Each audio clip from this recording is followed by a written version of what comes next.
(1995년 6월 29일) 오후 5시 57분경 당시 대한민국에서 최대 규모를 자랑하던 초호화 백화점이 서울 강남 한복판에서 순식간에 무너져 내리는 대참사가 발생했다. 이 사고로 인해 무려 502명이 사망하고 937명이 부상을 입었으며 6명이 실종되는 삼풍백화점 붕괴 참사가 일어난 것이다. 당시 시민들은 엄청난 충격과 공포에 휩싸였다. 또한 우리나라의 심각한 안전불감증, 그리고 뇌물, 비자금 등 비리로 얽힌 정경유착의 민낯을 그대로 보여주었다.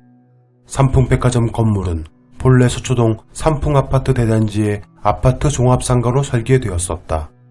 삼풍그룹 이중 회장은 1960년대 중앙정보부 인맥을 이용하여 군용지였던 이곳 서울 서초중앙로 188번지를 불화받았고 1980년 후반에 이곳을 개발 계획하였다.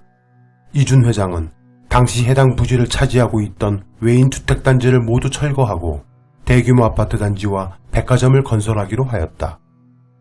하지만 해당 부지는 주택만 지을 수 있는 주거용 부지였기에 구청 고위직 공무원들에게 뇌물을 상납하고 공사가 완공되기도 전 부지 용도 변경을 한다. 당시 공사를 맡은 시공사 우성건설은 붕괴 위험성을 이유로 증축을 거부하였는데 삼풍그룹 이준 회장이 우성과의 건설 계약을 파기해버리고 자사계열 삼풍건설 산업에게 총 지상 4층으로 설계된 건물을 불법으로 무리하게 한 층을 더 올려 5층으로 만들면서 5층 외벽에는 철골 시공조차 하지 않는 등 정밀한 구조진단 없이 부실공사로 만들라고 지시했던 것이다. 그것은 비극의 씨앗이 되었다.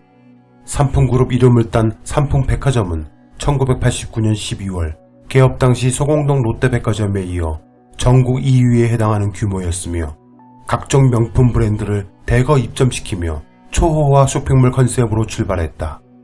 강남 부유층이 주 고객이었던 삼풍백화점은 강남의 부와 특권을 상징했다. 그러나 그 화려함의 이면에는 부패와 비리와 탐욕이 자리하고 있었다. 그렇게 1989년 지어진 후 6년간 버텨왔던 삼풍백화점이 사고 몇 달 전부터 이미 균열 등 붕괴 조짐을 보여왔고 사고 당일 오전부터는 건물 곳곳이 갈라지고 천장이 내려앉기 시작했으며 사고 당일 백화점 안에는 1000여 명의 사람들이 있었는데도 이준 회장과 경영진들은 영업을 그대로 강행했다. 그리고 붕괴 17분 전인 오후 5시 40분경 건물 붕괴 조짐을 보고하는 시설부장의 다급한 전화에 이준 회장은 임원회의를 중단하고 고객들에게 대피해라는 안내방송도 없이 자신들만 백화점을 몰래 빠져나갔다. 마침내 오후 5시 57분경 쾅하는 굉음과 함께 삼풍백화점 건물은 순식간에 무너져 내렸다. 건물이 완전히 무너져 내리는 데 걸린 시간은 단지 20여 초 뿐이었다. 무려 502명이 죽었다. 실종자까지 합치면 희생자는 더 늘었다. 그런데 몰래 빠져나온 삼풍그룹 이준 회장은 붕괴 후 기자들에게 백화점이 무너진다는 것은 손님들에게도 피해가 가지만 우리 회사의 재산도 망가지는 거야 라고 말했었다. 삼풍그룹 이준 회장은 일제강점기 당시 밀정이었으며 중앙정보부 창설 멤버로 돈의 단맛에 중독된 자였다. 그의 삼풍건설이 지은 건물로는 여의도 순복음교회 등이 있다. 그는 고작 7년 6개월의 징역 후 출소하여 자신의 자택에서 지병으로 2003년 10월 80세의 나이로 사망했다. 그리고 25년이 지난 지금 삼풍백화점이 무너진 자리는 어떻게 되어 있을까? 지상 37층, 지하 6층, 아파트 757세대, 오피스텔 82세대 규모의 최고급 주상복합인 아크로비스타가 세워져 있다. 이 부지는 비록 잊지 못할 대참사가 일어난 자리이기는 하지만 강남 주요 지역으로 주위의 서울고등법원과 검찰청이 위치해 있으며 명문 학교들도 많고 교대역 역세권으로 교통여건도 우수한 땅이기 때문에 매우 높은 가격의 매매가 이루어졌다. 처음 이 자리는 사고가 일어난 1995년부터 약 5년간 폐허로 방치되어 있었다. 이에 대해 기업들이 참사가 발생한 지역이라 부지를 사는데 꺼려한다는 소문이 돌기도 하였다. 하지만 사실은 정반대였다. 사고 후 철거와 부지 정리가 끝난 1년 뒤 서울시는 이 부지를 공개 입찰을 시작했고 대상그룹이 약 2,052억 원의 낙찰을 받았다. 그럼에도 5년간 방치된 이유는 추모의 의미가 아니라 당시 IMF 등으로 낙찰금을 지불할 자금을 마련하는데 상당한 시간이 걸렸기 때문이었다. 이후 대상그룹은 1999년 8월 낙찰금과 지연금을 완납하고 2001년 서초 아크로비스타를 착공하기에 이른다. 아크로비스타는 101에서 242제곱미터 40에서 100여 평대의 대형으로만 구성된 단지로 강남권 최고급 주상복합으로 꼽힌다. 단지에서 지하철 2, 3호선 교도역까지 걸어서 약 10분이 걸리며 서울고등법원, 서울고등검찰청, 서초동법원, 예술의 전당, 고속터미널 등과 연결되는 강남 중심권에 위치하고 있으며 특급 호텔 수준의 스포츠센터, 대규모 녹지공간, 탁월한 조망권이 장점이라 할 수 있다. 아크로비스타는 정상, 최고를 의미하는 아크로와 전망을 뜻하는 비스타를 조합해 가장 전망이 좋은 집이라는 의미로 이름을 지었다. 최근 국토부 실거래가 시스템 주간계약 분석에 따르면 아크로비스타 전용 174.78제곱미터는 23억 1천만원으로 주간 최고 실거래 1위 아파트에 올랐다. 청약 당시 약 32대 1의 경쟁률을 선보였던 약 757세대에 이르는 이곳에 과연 누가 살고 있을까? 열린공감TV가 취재해본 결과 정확한 통계를 낼 수는 없지만 상당수의 법조인들이 살고 있는 것으로 나타났다. 많은 세대주가 전관 변호사 등 상당 재력가들이 살고 있으며 현직 판사, 검사 등도 살고 있는 것으로 파악됐으며 유명 정치인 등도 살고 있다고 한다. 그중 단 14가구만 살고 있다는 펜트하우스 94평형은 분양가가 22억 정도 했는데 현재는 실거래가가 50억이 넘는다고 한다. 그중 한 세대에 대한민국 검찰총장이 살았었다. 윤석열 검찰총장은 2012년 3월에 김건희 씨와 결혼했다. 당시 김건희 씨는 윤석열 총장이 수중에 총 재산이 불과 2천만 원밖에 없을 정도로 가진 것이 없었고 결혼 후 재산이 늘기는커녕 오히려 까먹고 있다고 했다. 그런데 그런 그가 어떻게 50억 원이 훌쩍 넘는 초호화 펜트하우스에서 살 수 있었던 것일까? 2019년 고위공직자 정기 재산 변동 사항에 의하면 윤석열 총장 명의의 재산은 2억 1,300만 원에 불과한 것으로 나타났었다. 사실은 이렇다. 2004년 6월경부터 입주를 시작한 아크로비스타 3층에 약 60여 평대 실평수 59평형을 어느 한 양주 수입업자가 특별 분양을 받는다. 특별 분양이란 32대 1의 일반 분양이 아닌 회사에서 특별한 이유로 누군가에게 특혜를 주는 분양을 뜻한다. 생애 최초 또는 일정한 입주 자격을 갖춘 사람이 받는 일반적으로 알려진 특별 분양은 아닌 것 같다. 그 양주 수입업자에게는 지인이 있었는데 그가 당시 창원지검 진주지청장으로 있다가 서울남부지방검찰청 차장검사를 거쳐 서울고등검찰청에서 근무했던 검사 양재택이었다. 양주 수입업자 전상은 씨는 이 아파트 분양권을 현 검찰총장 처인 김건희 씨의 전 이름인 김명신에게 매매하여 넘긴다. 당시 이 아파트는 제1은행에 6억이 설정되어 있었는데 김명신이 채무승계하여 매매를 완료하였다. 양재택과 김명신 둘은 이 아파트에서 동거를 한 것으로 알려졌다. 당시 양재택 검사는 유부남이었다.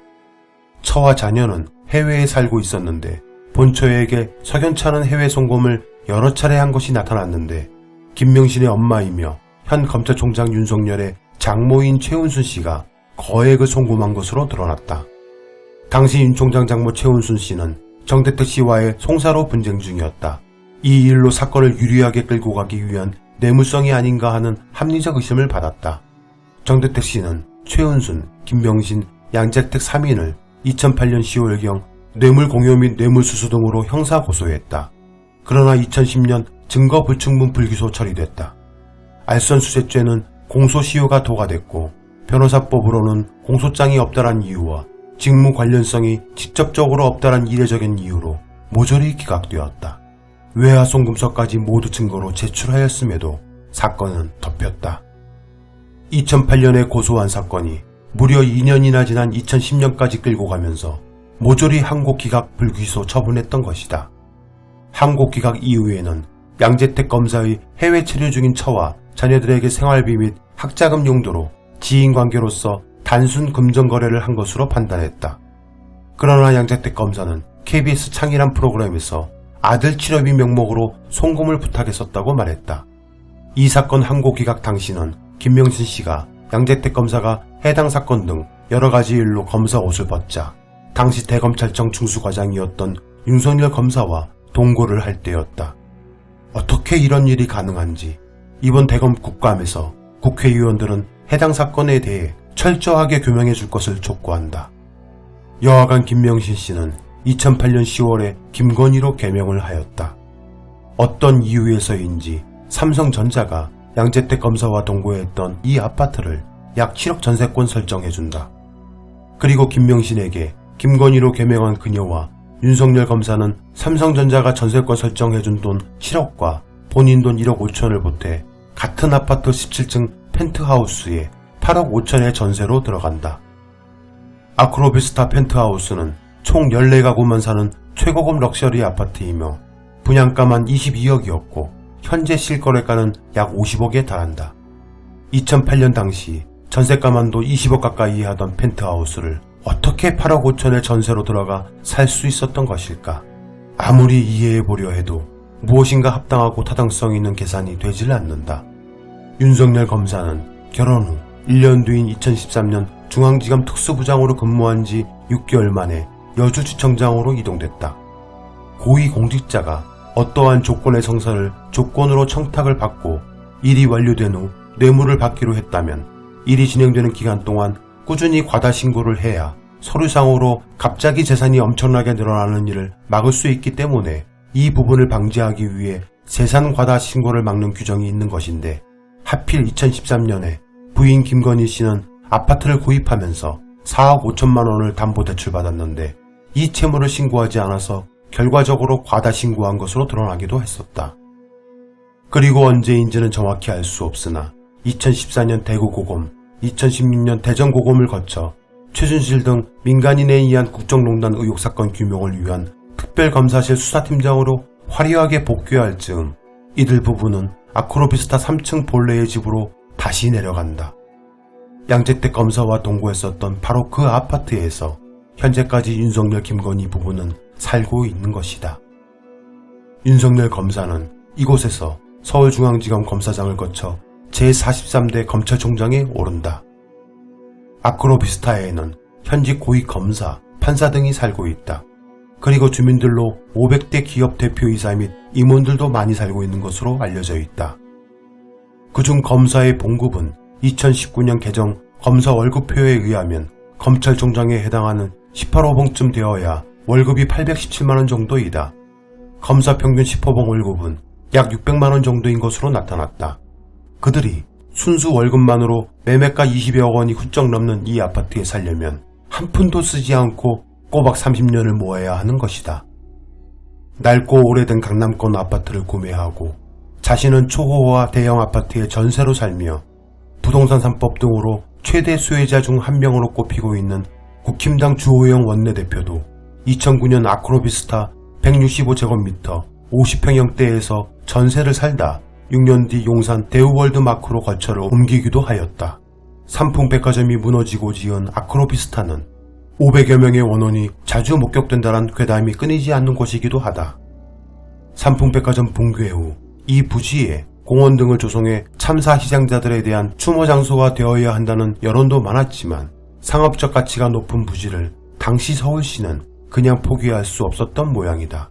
다만 미국 월스트리트에 근접한 뉴욕 상업 중심지인 로어 맨하튼의 그라운드 제로에는 세계무역센터 빌딩 희생자들을 추모하는 박물관, 공원, 기념물들이 세워져 있으며 미국민 모두가 마음을 모아 기억하고 재개발에도 유가족이 함께 참여하는 모습 등 우리와는 너무도 비교가 되는 것 같아 매우 씁쓸하다.